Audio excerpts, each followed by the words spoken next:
দর্শক বন্ধু, আজ আমরা এই ভিডিওতে রুদ্রজামল তন্ত্রে উল্লেখিত মা ধনদা লক্ষ্মী স্তোত্র মন্ত্র নিয়ে আলোচনা করব। এটি একটি অতি প্রাচীন সিদ্ধ মন্ত্র।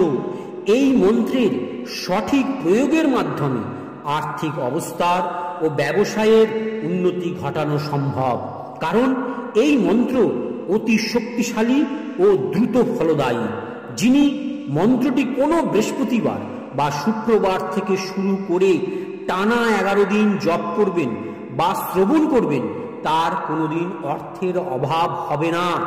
আর যে ব্যক্তি এই ধনদা লক্ষ্মী কবচ ধারণ করে এই মন্ত্র টানা 41 দিন জপ করবেন, সেই ব্যক্তি কুবেরের মতন ধনাঢ্য ব্যক্তিতে পরিণত হবেন। আসুন আমরা এখন এই শক্তিশালী সিদ্ধ ধনদা লক্ষ্মী স্তোত্র মন্ত্র শ্রবণ করি। ওম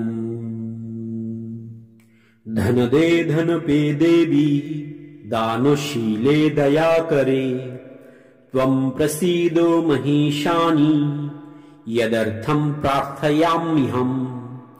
धरामरो प्रिये पुण्ये धन्ये धनद पूजिते, सुधनं धार्मिकं देहि यजमानाय सत्वरम्। रम्ये रुद्रो प्रिये पर्णे रमारूपे रतिप्रिये, शिखा सख्यो मनोमूर्ते प्रसीदो प्रणते मयि। आरुक्तो चरणाम्भोजे सिद्धि सर्वार्थदायिनी, दिव्यम्बरो धरे दिव्ये दिव्यो मल्लानुशोभिते, समस्तो गुणसम्पन्ने सर्वलक्षणलक्षिते, शरच्चन्द्रो मुखे नीले नीलो नीरदलोचने, चञ्चरीको चमूचारु श्रीहारो कुटिलालके, दिव्ये दिव्यो बरे श्रीदे कलो कण्ठो रवामृते, हासावलोकनैर्दिव्यैर्भक्ता चिन्तापहारके, रूपलावण्यो तारुण्यो कारुण्यो गुणभजने, कानतो कंकनो मंजिरे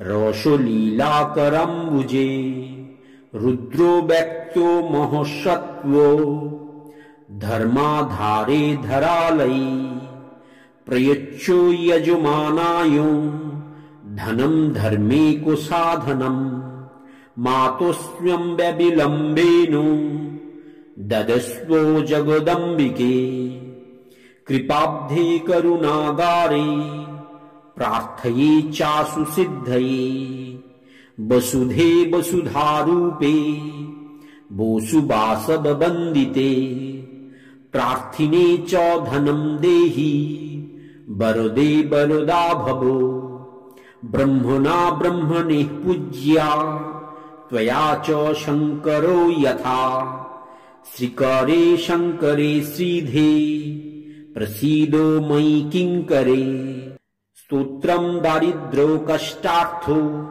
शमनं सुधनप्रदम्, पार्वतीश प्रसादेन सुरेशो किङ्करे स्थितम्, मह्यं प्रयच्छो मातस्तं त्वमहं शरणं गताः। इति श्री धनदा लक्ष्मी स्तोत्रो सम्पूर्णम्।